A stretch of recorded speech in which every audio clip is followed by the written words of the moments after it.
Dr. H.C. Kiai Haji Ma'ruf Amin beserta Ibu Wuri Estu Ma'ruf Amin. Yang saya hormati Ibu Hajah Profesor Dr. H.C. Megawati Soekarno Putri, Presiden Republik Indonesia kelima. Yang saya hormati Ibu Hajah Sinta Nuriyah Abdurrahman Wahid, istri Presiden Republik Indonesia keempat.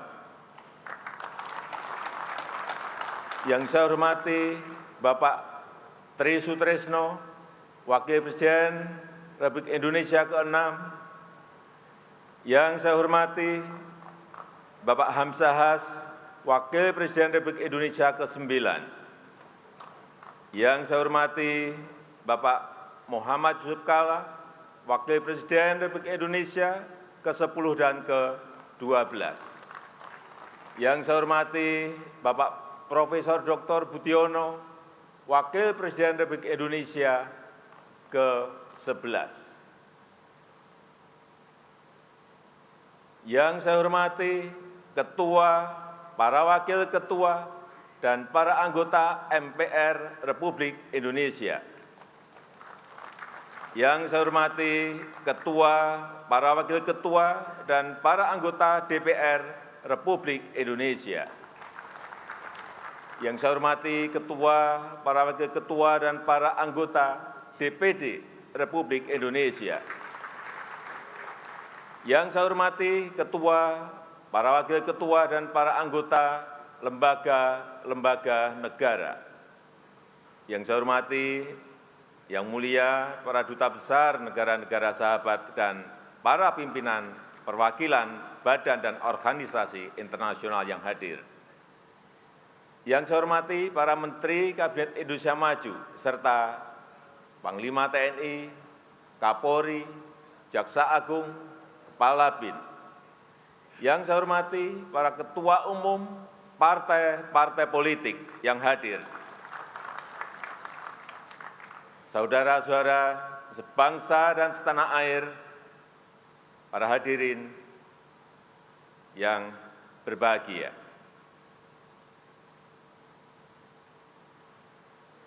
Tantangan yang kita hadapi saat ini sangat berat, sangat sulit, tidak mudah. Semua negara di seluruh dunia sedang menghadapi ujian yang sama. Krisis kesehatan pandemi COVID-19 belum sepenuhnya pulih. Perekonomian dunia juga belum sepenuhnya bangkit. Tiba-tiba meletus perang di Ukraina. Sehingga krisis pangan, krisis energi, dan krisis keuangan tidak terhindarkan lagi. Kita tahu 107 negara terdampak krisis, dan sebagian di antaranya diperkirakan akan jatuh bangkrut. Diperkirakan 553 juta jiwa terancam kemiskinan ekstrim, dan 345 jiwa terancam kekurangan pangan akut dan kelaparan. Ujian ini tidak mudah bagi dunia, dan juga tidak mudah bagi Indonesia. Semua ini harus kita hadapi dengan kehati-hatian, dengan kewaspadaan. Namun, di tengah tantangan yang berat, kita patut bersyukur Indonesia termasuk negara yang mampu menghadapi krisis global ini. Negara kita, Indonesia, termasuk negara yang berhasil mengendalikan pandemi COVID-19, termasuk 5 besar negara dengan vaksinasi terbanyak di dunia, yaitu 432 juta dosis vaksin yang telah kita suntikkan.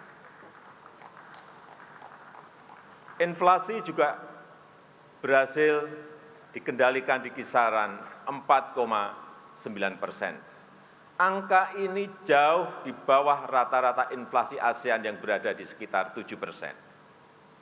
Dan jauh di bawah inflasi negara-negara maju yang berada di sekitar 9%. Bahkan sampai pertengahan tahun 2022 ini, APBN juga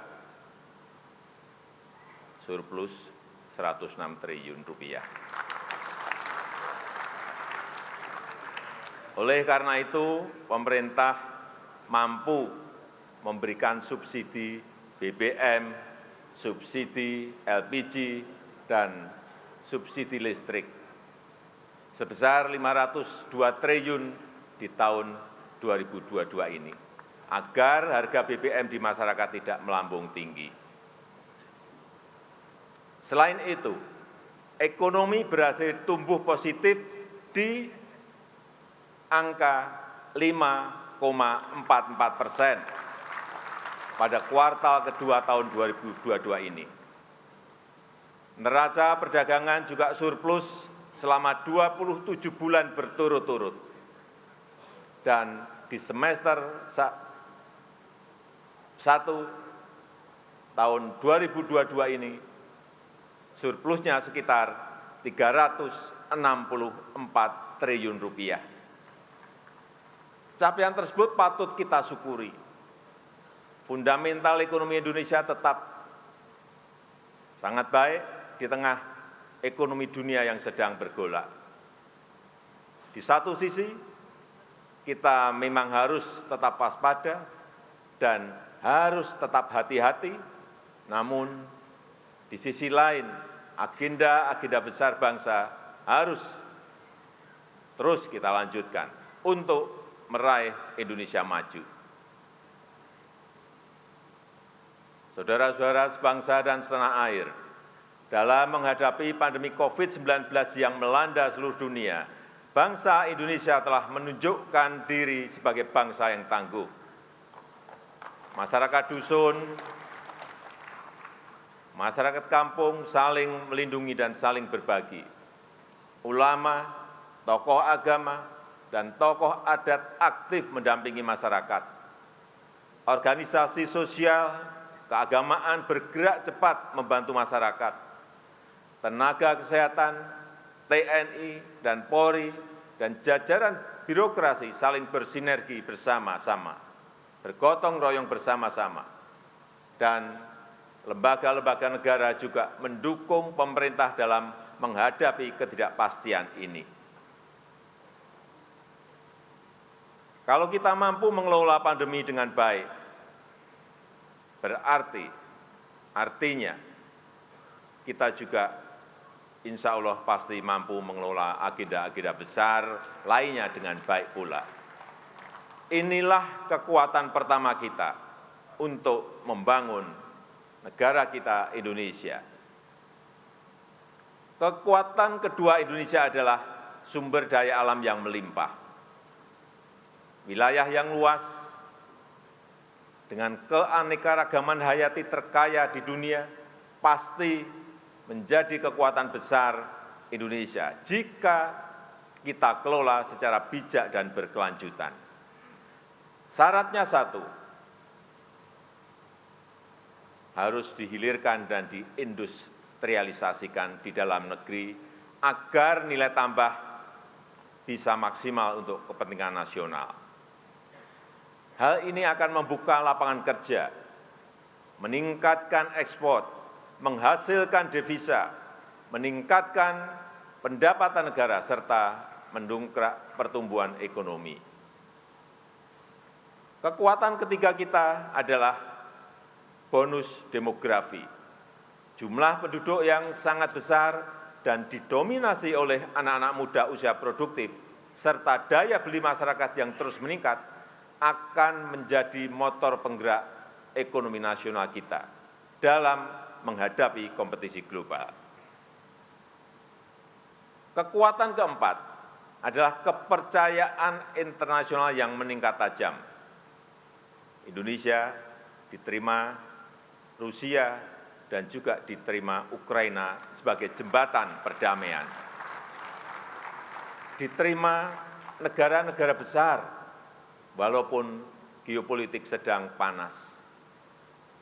Dan juga dipercaya PBB sebagai champion dari Global Crisis Response Group untuk penanganan krisis global, baik krisis pangan, krisis energi maupun krisis keuangan. Dan tahun ini kita menjadi Presiden G20, organisasi 20 negara ekonomi terbesar di dunia. Dan tahun depan kita juga menjadi ketua negara-negara ASEAN. Artinya, kita berada di puncak kepemimpinan global. Dan memperoleh kesempatan besar untuk membangun kerjasama internasional. Kepercayaan besar dari masyarakat internasional ini juga bisa dirasakan di dalam negeri. Reformasi struktural untuk daya saing dan iklim berusaha terus kita lakukan. Ekosistem investasi dan pertumbuhan UMKM terus kita perbaiki. Hilirisasi dan manufaktur di dalam negeri juga terus tumbuh pesat. Pertumbuhan investasi juga meningkat tajam, di mana saat ini 52%-nya sudah berada di luar Pulau Jawa. Artinya ekonomi kita bukan hanya tumbuh pesat, tetapi juga tumbuh merata menuju pembangunan yang Indonesia sentris. Saudara-saudara sebangsa dan setanah air, dengan kekuatan dan peluang besar tersebut, kita mempunyai kesempatan besar untuk membangun Indonesia yang inklusif, berkeadilan, dan berkelanjutan. Pertama, hilirisasi dan industrialisasi sumber daya alam harus terus dilakukan. Hilirisasi nikel misalnya, telah meningkatkan ekspor besi baja 18 kali lipat. Saya ingat di tahun 2014 hanya sekitar 16 triliun rupiah. Tapi di tahun 2021 kemarin meningkat menjadi 306 triliun rupiah. Karena sudah diekspor dalam bentuk barang setengah jadi maupun barang jadi. Dan di akhir tahun 2022 ini, kita harapkan sudah bisa mencapai 440 triliun rupiah. Itu hanya dari nikel. Sekali lagi, itu hanya dari nikel. Selain penerimaan pajak, devisa negara juga naik, sehingga kurs rupiah lebih stabil. Sekarang ini Indonesia telah menjadi produsen kunci dalam rantai pasok baterai litium global. Produsen mobil listrik dari Asia, dari Eropa, dan dari Amerika ikut berinvestasi di negara kita. Setelah nikel, pemerintah juga akan terus mendorong hilirisasi boksit, hilirisasi tembaga, dan hilirisasi timah. Kita harus berani, kita harus membangun ekosistem industri di dalam negeri yang terintegrasi, yang akan mendukung pengembangan ekosistem ekonomi hijau dunia. Yang kedua, selain hilirisasi, optimalisasi sumber energi bersih dan ekonomi hijau harus terus kita tingkatkan. Persemaian dan rehabilitasi hutan tropis dan hutan mangrove serta rehabilitasi habitat laut akan terus dilakukan dan akan menjadi potensi besar penyerap karbon. Energi bersih dari panas matahari, panas bumi, angin, ombak laut, dan energi bio akan menarik industri penghasil produk-produk rendah emisi. Kawasan industri hijau di Kalimantan Utara akan menjadi Green Industrial Park terbesar di dunia. Saya optimis kita akan menjadi penghasil produk-produk hijau yang kompetitif di perdagangan internasional. Upaya tersebut bisa langsung disinergikan dengan program peningkatan produksi pangan dan energi bio. Pemanfaatan kekayaan hayati laut secara bijak akan menjadi kekuatan besar untuk produk pangan, farmasi, dan energi. Demikian pula dengan perkebunan kita antara lain kelapa sawit yang telah terbukti menjadi pemasok terbesar CPO dunia. Untuk konsumsi beras,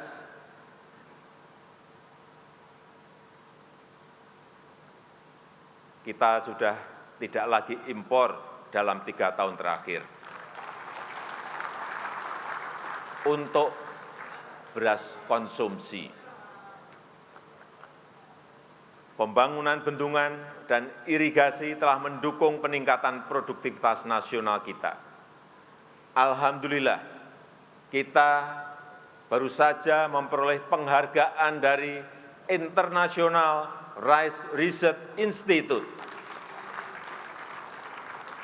yang disaksikan oleh FAO karena kita dinilai mampu mencapai sistem ketahanan pangan dan swasembada beras sejak tahun 2019.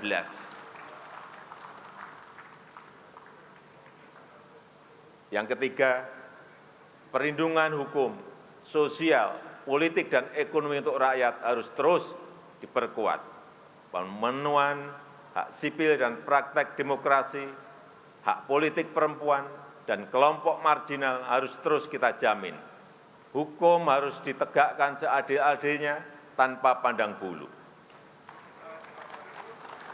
Keamanan, ketertiban sosial, dan stabilitas politik adalah kunci. Rasa aman dan rasa keadilan harus dijamin oleh negara, khususnya oleh aparat hukum dan lembaga-lembaga peradilan. Demikian juga dengan pemberantasan korupsi terus menjadi prioritas utama.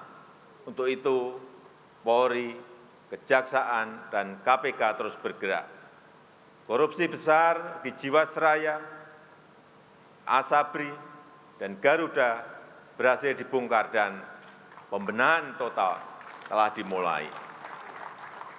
Penyelamatan aset negara yang tertunda seperti kasus BLBI terus dikejar dan sudah menunjukkan hasil. Skor persepsi korupsi dari Transparansi Internasional juga naik dari 37 menjadi 38 di tahun 2021. Indeks perilaku anti korupsi dari BPS juga meningkat dari 3,88 ke 3,93 di tahun 2022. Penyelesaian pelanggaran HAM berat masa lalu juga terus menjadi perhatian serius pemerintah. RUU, Komisi Kebenaran dan Rekonsiliasi sedang dalam proses pembahasan, dan tindak lanjut atas temuan Komnas HAM masih terus berjalan. Kepres pembentukan tim penyelesaian non-yudisial pelanggaran HAM berat masa lalu juga telah saya tanda tangani. Saudara-saudara sebangsa dan setanah air, saya tekankan reforma agraria, perhutanan sosial, dan sertifikasi tanah harus terus dilanjutkan. Berbagai macam bantuan sosial akan terus dilanjutkan dengan sinergi dan data yang lebih baik. Program pelatihan dan bantuan untuk para pekerja akan terus ditingkatkan. Program-program ini menjangkau nelayan, petani, buruh, pekerja informal, dan penyandang disabel. Tentang disabel, kita juga baru saja menjadi tuan rumah ASEAN Para Games di Solo, dan alhamdulillah kita menjadi juara umum. Yang keempat, UMKM harus terus didukung agar bisa segera naik kelas. Digitalisasi ekonomi yang telah melahirkan 2 dekakorn dan 9 unicorn terus kita dorong untuk membantu pemberdayaan usaha mikro, kecil, dan menengah. 19 juta UMKM telah masuk dalam ekosistem digital dan ditargetkan sebesar 30 juta UMKM akan masuk ekosistem digital pada tahun 2024. Berbagai bantuan pendanaan murah juga terus dilanjutkan. Penayangan produk UMKM di e-katalog pemerintah juga diharapkan akan menyerap produk UMKM. Di saat yang sama, kewajiban APBN, APBD, dan BUMN untuk membeli produk dalam negeri juga akan terus didisiplinkan. Kelima, pembangunan ibu kota Nusantara terus harus dijaga keberlanjutannya. Hanya untuk para ASN, tetapi juga para inovator dan para wirausahawan. Bukan hanya berisi kantor-kantor pemerintah, tetapi juga motor penggerak ekonomi baru. Bukan kota biasa, tetapi kota rimba dengan pelayanan pendidikan dan kesehatan kelas dunia. Kawasan inti pusat pemerintahan memang dibangun oleh APBN, tetapi selebihnya 80% investasi swasta diundang untuk ikut berpartisipasi. Saudara-saudara sebangsa dan setanah air, semua agenda tersebut harus ditopang oleh manusia Indonesia yang unggul. Untuk itu, di bidang kesehatan, stunting harus cepat dipangkas. Layanan promotif dan preventif serta layanan pengobatan harus semakin kuat dan merata. Akses anak usia didik terhadap layanan pendidikan dan layanan yang berkualitas harus terus diprioritaskan. Para siswa dan mahasiswa harus dikenalkan pada dunia kerja sejak dini. Minat anak di bidang sains, teknologi, seni, dan olahraga harus didukung dan diapresiasi. Oleh karena itu, budi pekerti yang luhur, ideologi Pancasila, Bhinneka Tunggal Ika, dan patriotisme merupakan pilar utama. Seni dan tradisi lokal dengan semangat kebangsaan harus terus digairahkan. Karya sastra dan film, karya seniman muda harus terus didukung. Dana abadi kebudayaan akan terus kita tingkatkan sesuai kemampuan fiskal pemerintah. Adapun untuk tahapan pemilu yang sedang dipersiapkan oleh KPU, harus kita dukung sepenuhnya. Saya ingatkan, jangan ada lagi politik identitas, jangan ada lagi politisasi agama, jangan ada lagi polarisasi sosial. Demokrasi kita harus semakin dewasa, konsolidasi nasional harus diperkuat. Dan terima kasih kepada ulama, tokoh agama, tokoh masyarakat, dan tokoh kebudayaan yang telah berkontribusi besar memperkokoh fondasi kebangsaan kita, serta merawat persatuan dan kesatuan nasional. Saya juga mengharapkan dukungan dari semua lembaga negara untuk menjaga dan membangun demokrasi di negeri kita ini, untuk memperkokoh ideologi bangsa. Saya menghargai upaya MPR dalam mendorong pengamalan Pancasila, mengkaji substansi dan bentuk hukum pokok-pokok haluan negara, serta menggagas kerjasama internasional dalam mengatasi permasalahan global. Dukungan DPR dalam menghadapi krisis kesehatan dan perekonomian telah mampu membantu pemerintah. DPR telah mendukung beberapa transformasi besar, antara lain Undang-Undang IKN dan Undang-Undang Harmonisasi Peraturan Perpajakan, serta Undang-Undang Tindak Pidana Kekerasan Seksual. DPD sesuai dengan kewenangannya telah ikut berperan dalam menyusun beberapa rancangan undang-undang, terutama terkait dengan otonomi khusus dan pembentukan provinsi-provinsi baru. Reformasi pelayanan hukum di Mahkamah Agung terbukti telah meningkatkan kualitas penyelesaian perkara. MA terus mengedepankan keadilan restoratif.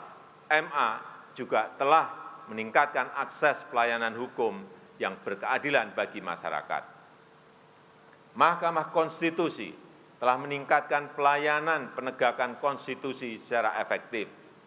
Sistem peradilan berbasis elektronik semakin memudahkan akses masyarakat. Peran MK sebagai tuan rumah Kongres MK sedunia juga patut diapresiasi. BPK telah menjaga sinergi antara kualitas tata kelola keuangan negara dan fleksibilitas dalam menghadapi krisis. Ini sangat membantu pemerintah. Rencana penggaraan Supreme Audit Institution SAI 20 juga semakin memperkokoh kepemimpinan Indonesia di G20. Komisi Yudisial terus memberikan layanan prima dalam mengawal peradilan yang bersih dan berwibawa. Penanganan laporan masyarakat terkait lembaga peradilan telah membantu memberikan rasa keadilan kepada masyarakat. Saya juga mengucapkan terima kasih kepada lembaga-lembaga nasional yang lain sesuai wewenang dan perannya. Terima kasih kepada Bank Indonesia, Otoritas Jasa Keuangan, dan lembaga penjamin simpanan. Terima kasih juga kami sampaikan kepada Komisi Pemberantasan Korupsi dan Ombudsman Republik Indonesia, dan juga kepada Komisi Pemilihan Umum dan Badan Pengawas Pemilihan Umum, juga kepada Komnas HAM dan lembaga-lembaga nasional lainnya. Saudara-saudara sebangsa dan setanah air, saya tegaskan kembali bahwa kita harus selalu waspada, selalu hati-hati, dan selalu siaga. Krisis demi krisis masih menghantui dunia. Geopolitik dunia mengancam keamanan kawasan. Kita harus selalu eling lan waspada. Harus ingat dan selalu waspada. Kita harus selalu cermat dalam bertindak. Kita harus selalu hati-hati dalam langkah. Saya tegaskan kembali, agenda besar bangsa tidak boleh berhenti. Langkah-langkah besar harus terus dilakukan. Ada minimal 5 agenda besar yang tadi telah saya tekankan. Saya mengajak seluruh komponen bangsa untuk bersatu padu mendukung agenda besar bagi pencapaian Indonesia maju. Dengan komitmen, dengan kerja keras, dengan inovasi dan kreativitas. Semoga Allah Subhanahu wa Ta'ala, Tuhan Yang Maha Kuasa, senantiasa mempermudah upaya kita dalam meraih Indonesia maju yang kita cita-citakan. Amin, amin ya robbal alamin. Marilah kita bersatu padu untuk Indonesia maju. Indonesia pulih lebih cepat, bangkit lebih kuat. Dirgahayu Republik Indonesia, dirgahayu negeri Pancasila, merdeka! Terima kasih. Wassalamualaikum warahmatullahi wabarakatuh. Om Santi Santi Santi Om. Namo Buddhaya.